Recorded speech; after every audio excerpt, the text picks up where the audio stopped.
The city's Department of Education is determined to attract families to the public school system, but is bracing for the reality if it can't. Schools Chancellor David Banks addressed the City Council's Education Committee Monday on the proposed education budget, which accounts for student enrollment predictions and trends.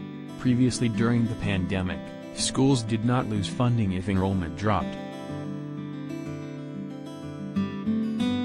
According to the department, 120,000 students and families have left city schools over the last 5 years.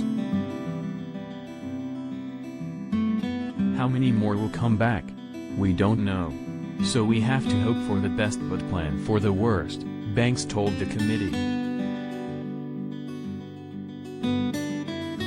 Much of the loss can be attributed to a decline in new enrollees, the Independent Budget Office found this month.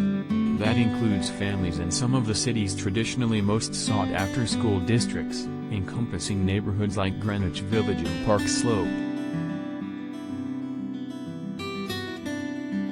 For our schools to deliver on their original promise of serving as the engine of the American dream, we will need to do things very differently in ways that build trust one big step at a time, said Banks.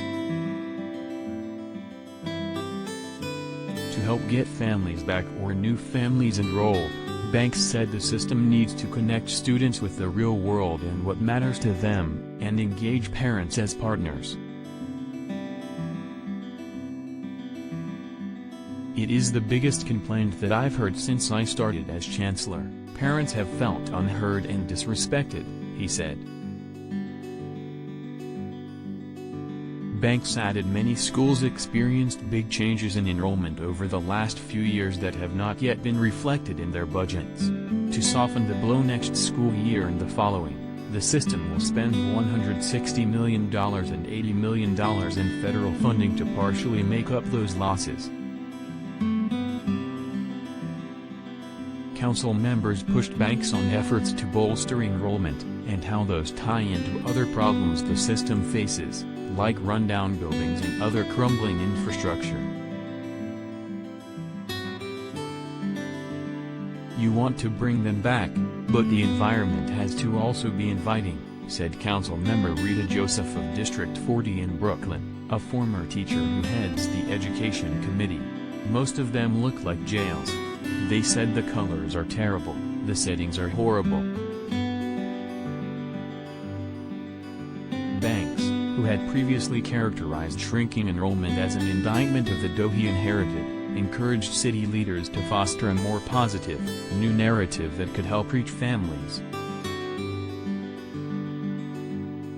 We're also trying to be fiscally prudent as well, as we look at what these trends are demonstrating.